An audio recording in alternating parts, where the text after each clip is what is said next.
Es neesmu vairs starta pozīcijā, bet es vēl neesmu sasniegusi to, ko es vēlos. Es esmu pa vidiņam. Kā es izlienu ārā no šī vidusposma, kurš ir visgrūtākais? Ko es tiešām pielietoju savā darbā un ikdienā, lai man to periodu būtu diezgan viegli izdzīvot? Manuprāt, ikvienā uzņēmējdarbībā un vispār dzīvē visgrūtākais ir tas posms, kad tu vēl neesi sasniedzis.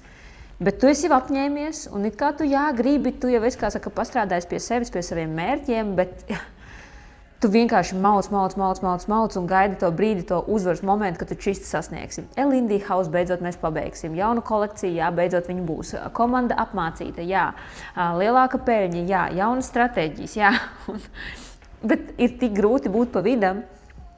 Bet man ir viena metode, ko es pielietoju, un viņa tiešām strādā, kā es šajos periodos līdz es sasniedzu, ko es daru.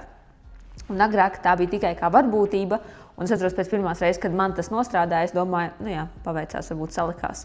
Bet tagad es tiešām varu teikt, ka tā ir mana stratēģija, kas man tiešām palīdz kaifot to periodu, nevis kaut kā pārmest sev iekšēji vai šaubīties, bet tiešām es to laiku dzīvoju uzvarā. Man ļoti patikās, kā man viena sieviete uzrakstīja, Elīna, ko tu lieto? Es nesaprotu, kāpēc?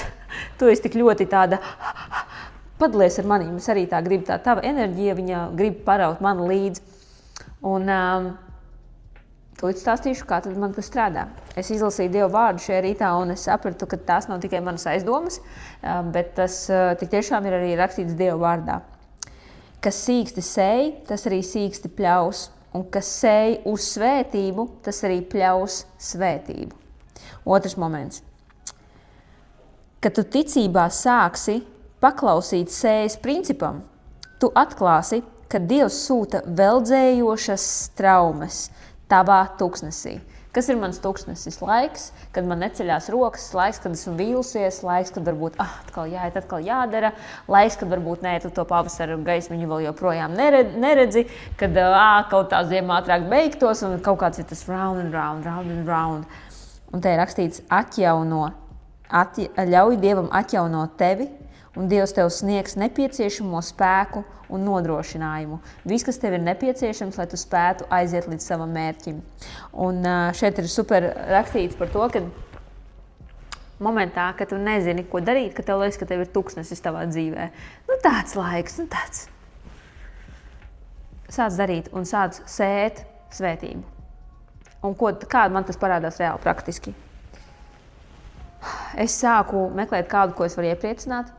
Es sāku meklēt kādu, ar ko pavadīt vairāk laika, kuram es varu būt par svētību. Es speciāli tīšprāt plānoju tikšanās ar cilvēkiem, kuriem es varu būt par svētību, ar savu pieredzi. Es speciāli meklēju kādu, kur iepriecināt ar kādu lietu, varbūt, ko viņš jau sen ir gribējis. Kādam, par kuru mazo lietiņu es varētu ikdienā samaksāt, uzsaukt kafiju, elementāri iepriecināt ar komplimentu, uztaisīt tādu superīgu darba dienu, no kuras tiešām būs kaifs. Es cenšos sevi piepildīt ar Dievu vārdu un ar to klātbūtni, lai tiešām arī es un mana klātbūtne būtu otram cilvēkam par svētību.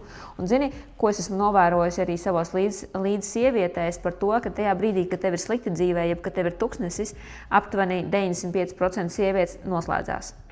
Vienkārši noslēdzās. Viņas vienkārši pazūd. Vai tev dzīvē ir bijis tāds? Man ir arī kolēģi, kura tikko ir kādas vai nu problēmas, vai nu grūtības, viņa vienkārši noslēdzās.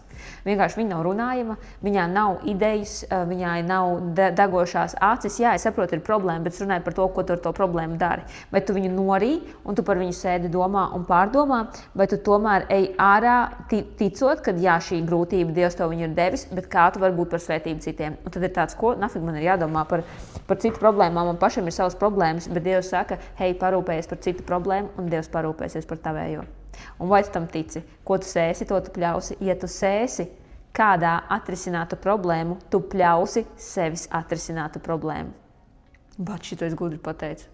Ja tu sēsi kādā atrisinātu problēmu, tad tu pļausi atrisināt savu problēmu. Bet zini, kas ir labākais?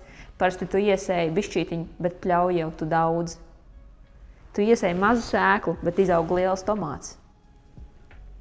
Vai tas nav tā vērts? Un tāpēc katrā periodā, kad man ir šāds, es meklēju, ko svētīt. Un, protams, tev prāts visu laiku pulsē, ko tu dari, ko tu dari, ko tu dari, ko darīsi, ko darīsi, ko darīsi ar savu problēmu, ko darīsi, ko tu darīsi, kā tiks ar to galā, kas tagad būs?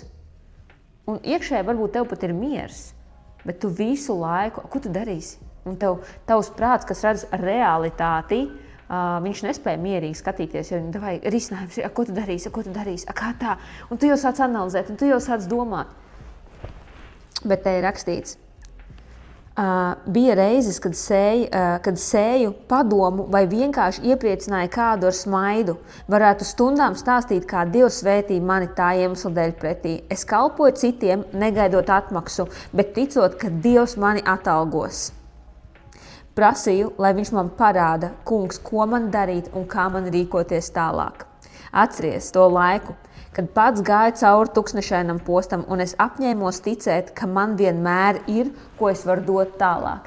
Apņemies ticēt, tev ir ko dot, nenoslēdzies. Tas ir tavs lielākais ienaidnieks, ka savā problēmu laikā tu vienkārši noslēdzies. Aiztaisi muti, ielien stūrī un domā, ka gan jau pats viss atrisināsies, pārmetot sev par vienu vai otru situāciju, kas ir atgadījusies, bet tajā brīdī, ko daru es? Patreiz man pat nav jāsagaida problēmas. Mana problēma ir tad, kad man ir pašai problēmas ar sevi.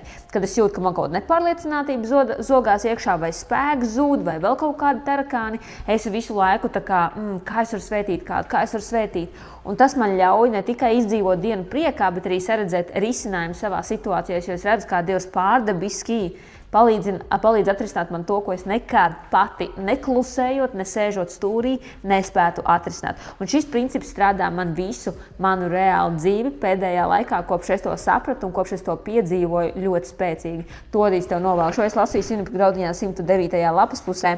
Un instruments, kā tad es atrodu, ko svētīt un kur likt to savu enerģiju, arī kaut vai organizējot pasākumu, arī kalpojot savai komandai, ikdienā dodot vairāk viņām ar lietām, kuras es zinu, es varu arī nedot, es arī varu to nedarīt.